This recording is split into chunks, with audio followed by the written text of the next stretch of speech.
Straight ahead on 12 News, a local veteran was there 75 years ago when Pearl Harbor was attacked.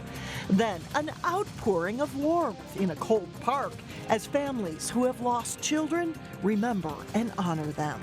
It's a place where we can come together during a busy time of year. But first, Keith Ellison says he'll quit Congress if chosen to lead the Democratic Party. 12 News starts right now.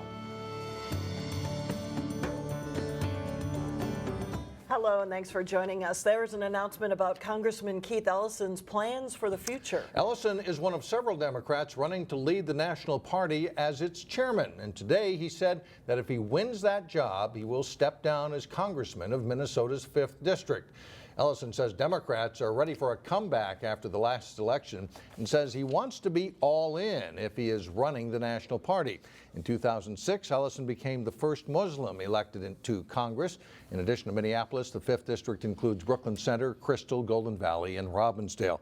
In a statement today, Ellison said whoever wins the DNC chair race faces a lot of work, travel, planning, and resource raising. He says he will be all in to meet that challenge.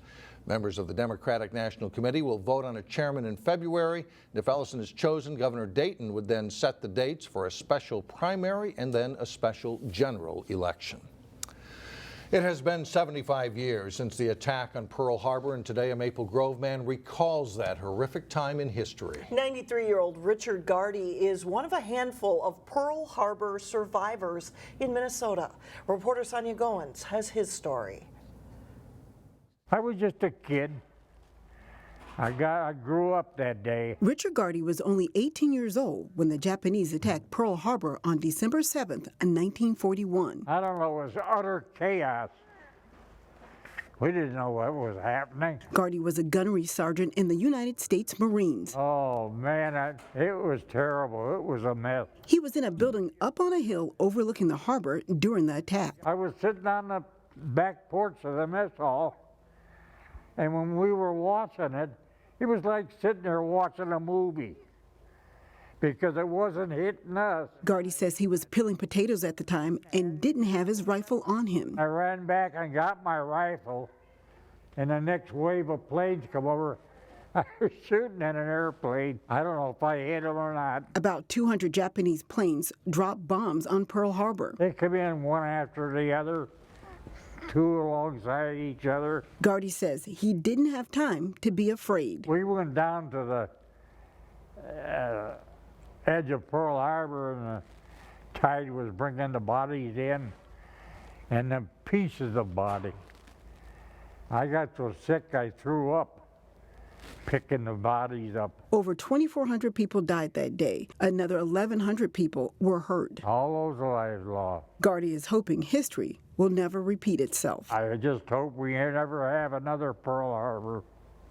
Never again, no. In Maple Grove, Sonia Goins, 12 News. Gardy spent 30 years in the Marine Corps. A local historian says the attack changed everything here at home. Earl Johnston of the Robbinsdale Historical Society was just 8 years old when Pearl Harbor was attacked. He remembers how it brought young men to local recruitment centers to enlist. There was no reneging or can I go to Canada or anything. The idea was we'd been attacked. The United States of America had been attacked, and by God, they were going to pay for it. And the lines, if you could see the lineup at the sign-up things, it was just unbelievable. Johnston also remembers how it affected local schools. With young men away at war, girls far outnumbered boys who graduated from local high schools in the early 1940s.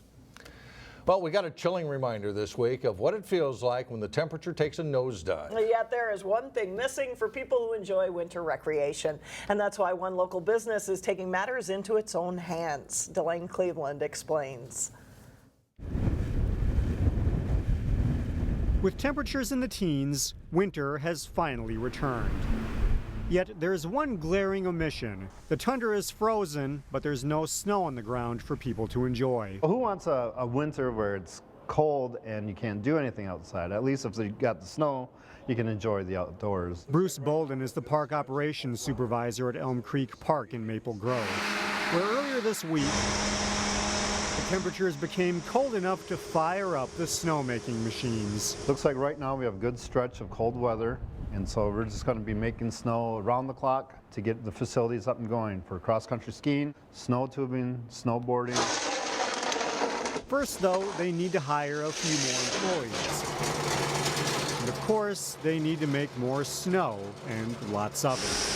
To do that, they need sustained temperatures below freezing for ideal snowmaking conditions.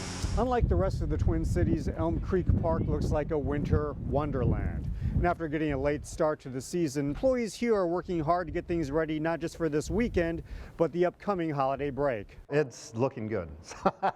Yeah, if we were staying in the 20s into the teens, that's what we're looking for.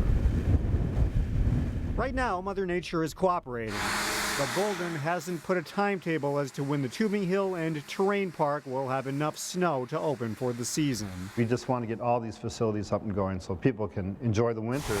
Until then, the rest of Minnesota will have to endure the bitter cold. In Maple Grove, Delane Cleveland, 12 News. Park officials encourage people to check their website and Facebook pages for up-to-the-date information on when they'll open for the season. The Animal Humane Society in Golden Valley has their hands full with a recent influx of rescued animals. Nearly 100 animals all came from one house in rural Pine County, Minnesota. The Humane Society says the family just got in over their heads with too many pets. The family turned over 79 dogs, 8 cats, and 6 guinea pigs because they just became too much to handle. As a pet owner, you can imagine having 1 or 2 dogs inside your house, imagine having 80. So it really created less than ideal living situations for both the animals and the people.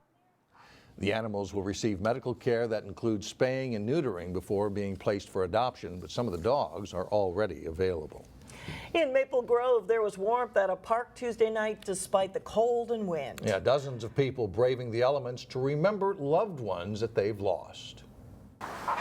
We huddle together tonight to find the warmth of family and friends and fellow travelers on the road of grief. With candles and memories of children they've lost, families gathered around the Angel of Hope in the Maple Grove Arboretum. It's become a place of hope and healing for anyone who has suffered the loss of a child. Tonight is a very special night for my family and I. Sarah Kerbeshian was there to remember a son and a nephew who died. We have hundreds of people in the cold honoring their loved ones. It's a very special night. We are not alone. You're never alone on this cold night. And you're arm in arm with somebody else who has a different loss, but you feel the support of each other. With candles and white flowers laid at the base of the statue, some remember loved ones recently lost. Others have been coming to the Maple Grove Arboretum for years. In lighting candles and placing flowers in this Angel of Hope statue, we are honoring the ones that we have lost. We are including them in this season of darkness and light. Together, a group called Friends of the Angel and the City of Maple Grove are working to upgrade the grounds of the Arboretum around the Angel of Hope, including expanded space for memorial brick pavers. So we have plans of expansion of those bricks space, as well as opportunities for maybe some improvements with lighting and accessibility and other opportunities for gathering spaces around the Angel of Hope. For details on how to become a volunteer with Friends of the Angel, the group can be found at their website. That's friendsoftheangel.org. Well, coming up, we'll hear about the importance of where you spend your holiday dollars. And then a little bit later in sports, a look ahead to the season for a hopeful and talented Armstrong boys basketball team. But first, time to pull out the winter coats. It is a December-y AccuWeather forecast with nothing but cold weather in sight.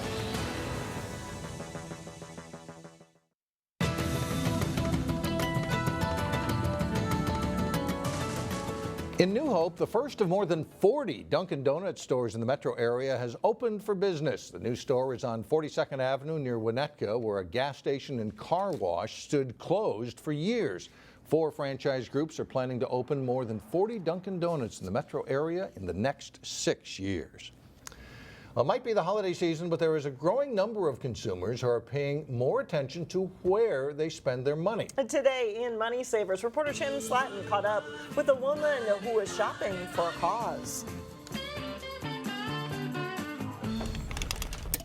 December is a time for shopping, but for Mandy Multerer, it's a time to shop for something in particular. In December, we are participating in a campaign called Dresscember. It's a little play on words, and women all over the nation wear a dress every day to raise awareness and funds to fight human trafficking. Mandy joined a growing group of women wearing dresses every day in December to raise awareness for a cause close to her heart. Mandy is the founder of a clothing company called My Sister, which donates money to fight sex trafficking. With everything that we do, we want people to think about ways that they can work to help communities and fight trafficking with everyday things. Mandy says one way to do that is through conscious consumerism, or paying attention to where you spend your money. I think it's so important for people to think about what they're purchasing on a daily basis and how they can make an impact with what they're purchasing. Spending money here at Arks Value Village goes to help people with developmental disabilities who are often at risk of exploitation. We're excited to be a part of Dresscember because it is, like Mandy said, fashion for good. It's a good partnership for ARC and a good one for Mandy, who can spread the word about sex trafficking with every dress she wears. In New Hope, Shannon Slatton, 12 News. Coming up, it is a Christmas tradition outside One City Hall. We'll show you in just a moment. But first, highlights from an overtime thriller in girls hockey between two of the state's best teams. John Jacobson has that and more coming up next. You get two good teams on the ice, you expect a good game, but this one was probably a nail-biter for some hockey parents. Yes, no doubt. Number 2 in Class A against number 2 in AA. A great game. Following a November 15th loss to Benilde St. Margaret's, the Breck girls hockey team reeled off 6 straight wins, 3 of them by shutout. Mustangs were looking to make it 7 in a row when they hosted Class AA Power Edina Tuesday night. The Hornets strike less than a minute into the game. Alita Fiddler setting up C.C. Bowlby for the goal, and it's 1-0. Breck's Olivia Mobley wins the battle on the wall and gets the puck to Grace Zumwinkel for the shot and goal, and it's 1-1. Then with less than 20 seconds remaining in the first period, Mobley breaks in alone and scores, and it's a 2-1 Mustangs lead. Second period, a nice outlet pass by Nicole Oppenheimer springs Zumwinkel, and she nets her 3rd goal of the game, and it's a 4-1 Breck lead. But Edina gets 2 goals in the final minute of the second period, including this one from Slattery, cutting the Breck lead to 4-3. With 90 seconds to play in regulation, C.C. Bowlby sets up Grace Bowlby for the tying goal, and it's a 4-4 game, and that sends it to overtime. Less than 30 seconds into the extra period, Emily Oden deflects the point shot in for the game-winning goal. Edina wins it 5-4. In girls basketball, top-ranked Hopkins was looking for a little payback on a St. Michael Albertville team that beat them by 28 points a year ago. Royals at home to take on the Knights, who came in with a 2-1 record. Royals freshman Paige Beckers with a behind-the-back dribble and drives to the basket and scores, giving the Royals an 11-2 lead. Beckers then fires a pass to Dee Dee Winston, who frees herself for a jumper and 2 more. Hopkins dominates from the start and leads 17-4. Delayla Shakolis chases down the loose ball, scores on the short jumper for 2 of her 15 first-half points. Hopkins leads the Knights at halftime 54-26. Second half, Raina Suggs grabs the loose ball, and the junior guard is off to the races. She scores to make it 62-28 Hopkins. In transition, again it's Suggs, this time with an assist, setting up Shakolis for 2 more of her game-high 26 points. Royals are never threatened. They go on to win big over STMA 83-43. Hopkins opens late conference play Friday at Minnetonka. The Armstrong boys basketball team opens the season Thursday night. The Falcons will have plenty of new faces in the lineup. 2 starters return from a team that was 15-13 and placed 3rd in the West Division of the Northwest Suburban Conference last season. A lot of players who were mostly subs a year ago, and a group moving up from a successful JV team will see a lot of action, and they're getting after it in practice. A lot of hard work, really. Just boys was ready to win and put everything they got into a season to go all the way.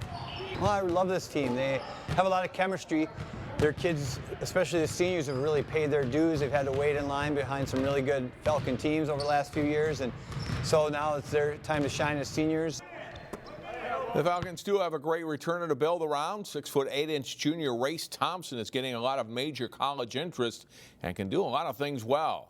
That will help if opposing teams put too much emphasis on stopping Thompson.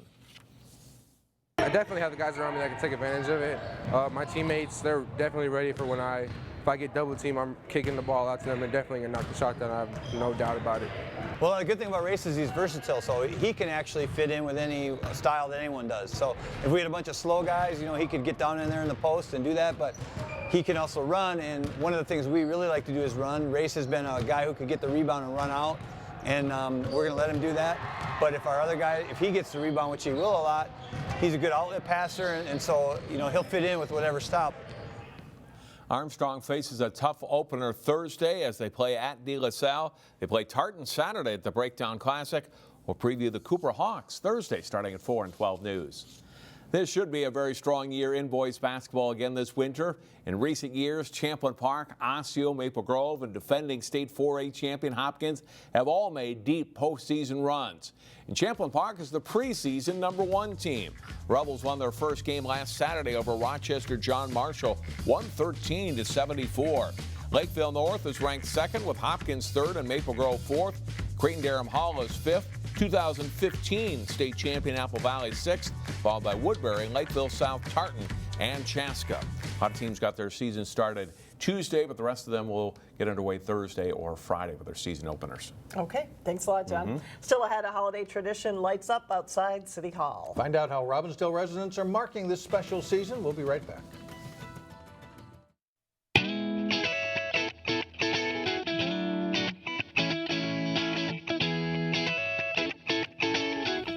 And finally in Robbinsdale, the front steps of City Hall are as good a place as any for a little festive nighttime sing-along. Santa Claus is coming to town. There you go. Santa was even there as well Tuesday night, giving out gift bags to kids who brought a donation for the food shelf. The festive group gathered for the city's annual Christmas tree lighting, which is co-sponsored by the Robbinsdale Chamber of Commerce. And everybody's all decked out in their winter clothes. I hope there was some hot chocolate there. That's right. Get you in the spirit. Right. That's it for now. Thanks for joining us, everyone. We will see you back here again on Thursday, starting at 4 o'clock.